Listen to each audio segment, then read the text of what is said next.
Thank you. Thanks for unmuting me. I appreciate it. Thank you so much for this practice today. I really needed it. Even I have been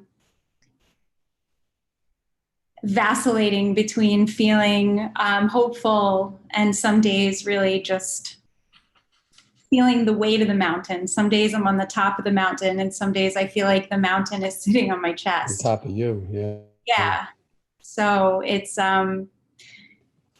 this practice was really needed today, and knowing that I've been sitting with all these wonderful people from all over the world has really helped.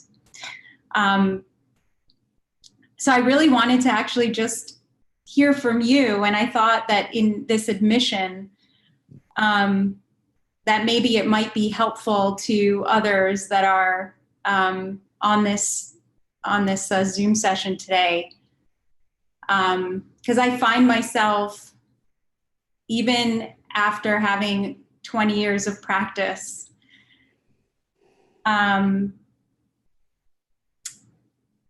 sometimes succumbing to that weight.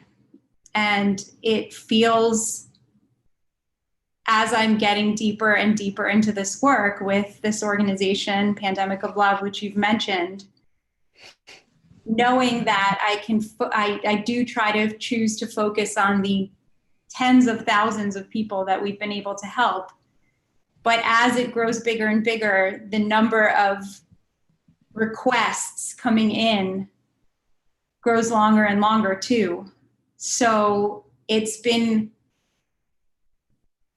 almost, in some ways, where it mends my heart, it also breaks my heart to see that every time I fix one of the holes in the dam, 5 other holes break open.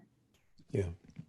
And so I just wanted you to maybe speak to that, and for even someone, who's got a practice and who, has been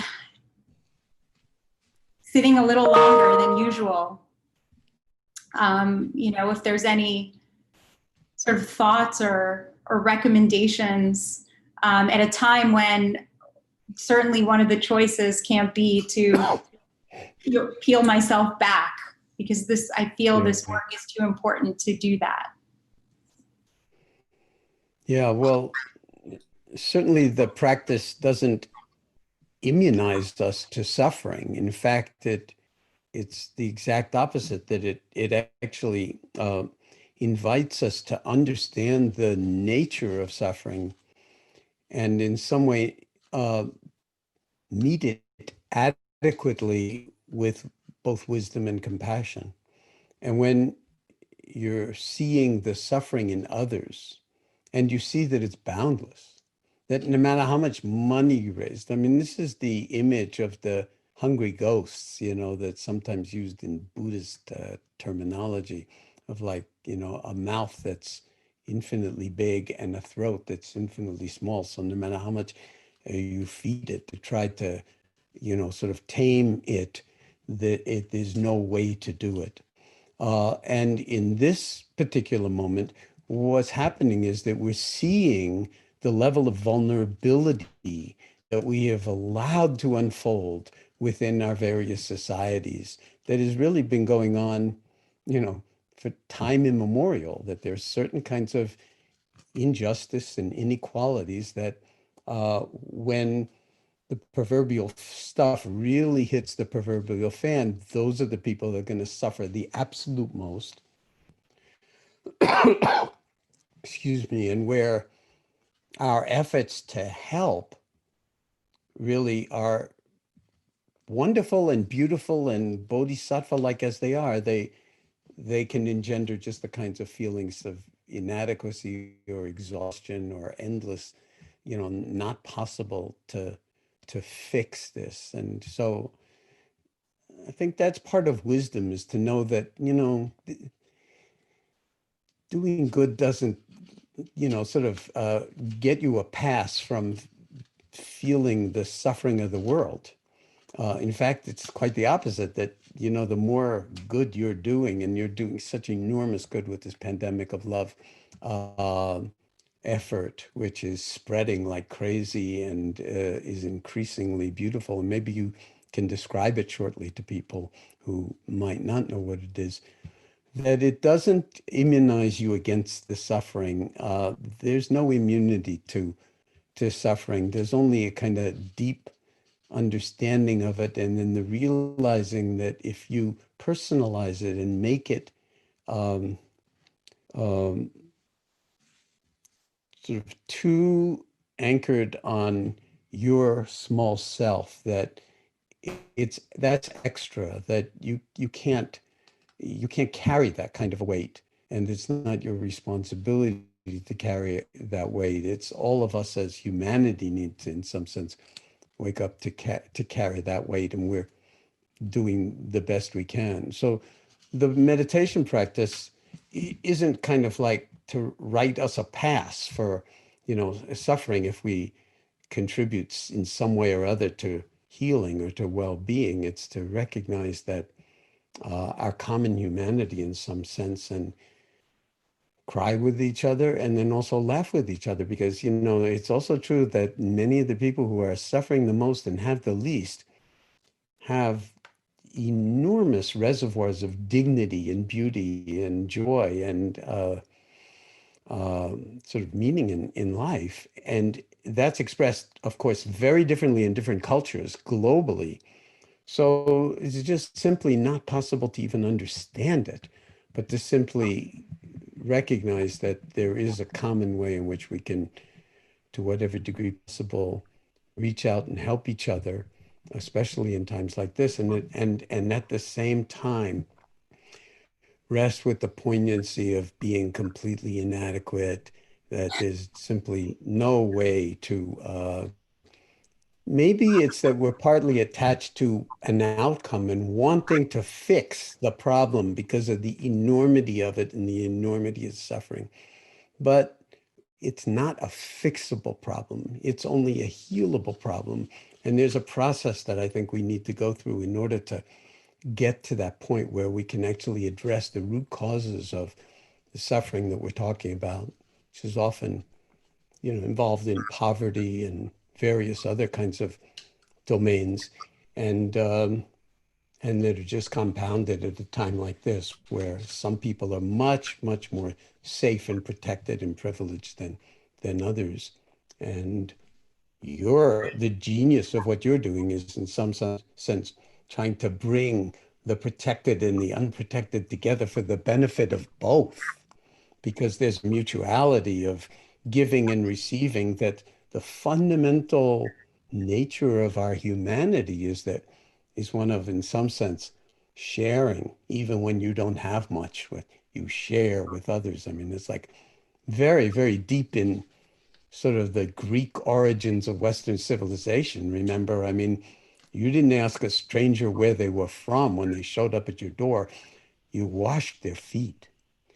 You welcomed them in, you washed their feet, and you fed them. And only then maybe you would have a conversation about who are you, where are you from, who are your ancestors, that kind of thing. But the first was this is at the absolute root of Western civilization, that kind of hospitality, that kind of deep recognition of the common humanity of another outside of wealth and, status and stature. And it'd be helpful, I think, for us to remember that in this time. Very. Thank you for that. And what stuck with me is definitely, focus on the outcome. And I've definitely been defaulting to that, just because I'm trying to hit certain numbers and help as many people as I can. Yeah. But it's very helpful. Why don't you say something about who you are and what you're trying to do? The who you are is not a trick question, by the way. So you don't have to say, I don't know. Sure. I'm Shelley Tagelski. I live in Broward County, which is where Parkland, Florida is. I'm a trauma-informed mindfulness teacher who works primarily in communities affected by gun violence and mass shootings. we're no stranger to the concept of mutual aid, which is really a tenet and, core principle of trauma-informed communities that are looking to heal. And so on March 14th, I started a Pandemic of Love, which wasn't really called that. All it was just 2 sheets, a give help and a get help sheet. That was formed for my own community here in South Florida. And those 2 sheets were shared thousands of times now around the globe. We have over 500 volunteers. We just passed the 75,000 match mark. So we've paired 75,000 families in need with 75,000 patrons. And that amounts to about $10 million. Explain what a patron is. Huh? Just explain for a moment what a patron is. A patron is an individual that signs up to assist financially with a need that a family identifies they have. And the need could be anything from I need a utility bill paid to I need a pharmacy copayment made so I could pick up my meds to I need my fridge filled this week with groceries. The average transaction, and some patrons transact multiple times with the same family, is $135. So when you kind of factor it out, we're over $10 million of transactions at least. And the beautiful thing about this is it's not a nonprofit, it's a grassroots volunteer-led organization. So it's direct giving. It's a tangible way to connect on a human level with the person in need to actually help them feel seen and heard, and to let them know that even a perfect stranger can connect with them and cares about them and wants to see them suffer less in this world at this time. And that's really the goal of it, is just to create these human connections that are filled with love and kindness and remind people that they should still have faith in humanity, even in times like this.